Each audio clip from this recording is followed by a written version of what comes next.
ಬೆಂಗಳೂರಿನಲ್ಲಿ ಅನಧಿಕೃತ ಕಟ್ಟಡ ಸರ್ವೆ ಕಾರ್ಯ ನೆನೆಗುದಿಗೆ. ಅನಧಿಕೃತ ಕಟ್ಟಡ ಸರ್ವೆಗೆ ಪಾಲಿಕೆ ಅಧಿಕಾರಿಗಳು ನಿರ್ಲಕ್ಷ್ಯ ತೋರ್ತಾ ಇದ್ದಾರೆ ಎನ್ನುವ ಆರೋಪಗಳು ಕೂಡ ಕೇಳಿ ಬರ್ತಾ ಇದೆ. ನಾಮಕಾವಸ್ಥೆಗೆ ಮಾತ್ರ ಅನಧಿಕೃತ ಕಟ್ಟಡಗಳ ಸರ್ವೆ ಕಾರ್ಯ ಆಗ್ತಾ ಇದೆ.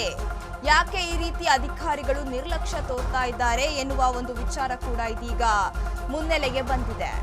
ಪಾಲಿಕೆ ಅಧಿಕಾರಿಗಳ ನಿರ್ಲಕ್ಷ್ಯ ಇದರಲ್ಲಿ ಎದ್ದು ಕಾಣ್ತಾ ಇದೆ. ಅನಧಿಕೃತ ಕಟ್ಟಡ ಕುಸಿತದಿಂದ 8 ಮಂದಿ ಕಾರ್ಮಿಕರು ಸಾವನ್ನಪ್ಪಿದ್ರು. ಅನಧಿಕೃತ ಕಟ್ಟಡ ಗುರುತಿಸಿ ವರದಿ ನೀಡುವಂತೆ ಸಿಎಂ ಸೂಚನೆಯನ್ನ ಕೂಡ ಕೊಟ್ಟಿದ್ರು. ನವೆಂಬರ್ 28ರಿಂದ ಅಧಿಕೃತವಾಗಿ ಪಾಲಿಕೆಯಿಂದ ಸರ್ವೆ ಕಾರ್ಯವನ್ನ ಮಾಡಲಾಗ್ತಾ ಇತ್ತು. ಕಟ್ಟಡಗಳ ಸಂಖ್ಯೆ ಕೂಡ ಭಾರಿ ಇಳಿಕೆ ಆಗಿದೆ. ಸರ್ವೆ ಕಾರ್ಯ ಪ್ರಗತಿ ಕಂಡಿಲ್ಲ. ತಿಂಗಳು ಕಳೆದ್ರೂ ಕೂಡ ಕಟ್ಟಡದ ಸರ್ವೆ ಕಾರ್ಯ ಯಾಕೂ ಕೂಡ ಮುನ್ನೆಲೆಗೆ ಬರ್ತಾ ಇಲ್ಲ. ಕಟ್ಟಡಗಳ ಸಂಖ್ಯೆ ಭಾರಿ ಇಳಿಕೆಯಾಗಿದೆ. ಹಾಗಾದ್ರೆ ಬೆಂಗಳೂರಿನಲ್ಲಿ ಈಗ ಅನಧಿಕೃತ ಕಟ್ಟಡ ಸರ್ವೆ ಕಾರ್ಯ ಮುನ್ನೆಲೆಗೆ ಬಂದಿದೆ. ಅನಧಿಕೃತ ಕಟ್ಟಡ ಸರ್ವೆಗೆ ಪಾಲಿಕೆ ಅಧಿಕಾರಿಗಳು ನಿರ್ಲಕ್ಷ್ಯ ತೋರ್ತಾ ಇದ್ದಾರೆ. ಹೆಸರಿಗಷ್ಟೇ ಮಾಡ್ತಾ ಇದ್ದಾರೆ ಅಂತ ಆರೋಪ. ಪಾಲಿಕೆಯ 8 ವಲಯಗಳಲ್ಲಿ ಕೇವಲ 2280 ಕಟ್ಟಡಗಳನ್ನ ಮಾತ್ರ ಗುರುತಿಸಲಾಗಿದೆ.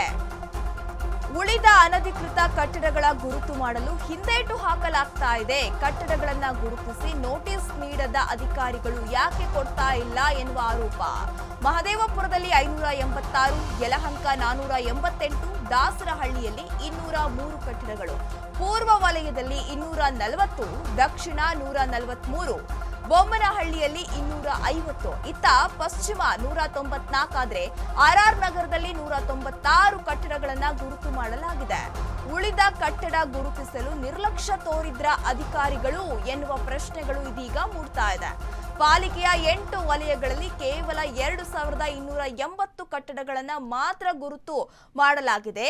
ಉಳಿದ ಅನಧಿಕೃತ ಕಟ್ಟಡಗಳನ್ನ ಯಾವುದೇ ರೀತಿ ಇವರು ಸರ್ವೆಗೆ ಮುಂದಾಗ್ತಾ ಇಲ್ಲ. ಹಾಗಾಗಿ ಪಾಲಿಕೆ ಅಧಿಕಾರಿಗಳ ನಿರ್ಲಕ್ಷ್ಯ ಇದರಲ್ಲಿ ಕಂಡು ಬರ್ತಾ ಇದೆ ಎನ್ನುವ ಆರೋಪಗಳು ಕೂಡ ಕೇಳಿ ಬರ್ತಾ ಇದೆ.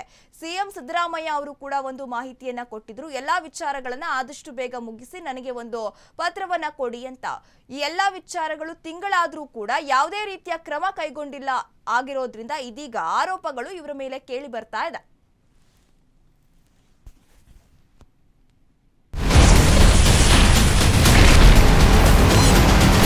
Ashwavega English News. Coming soon. Your channel, your voice, your trust.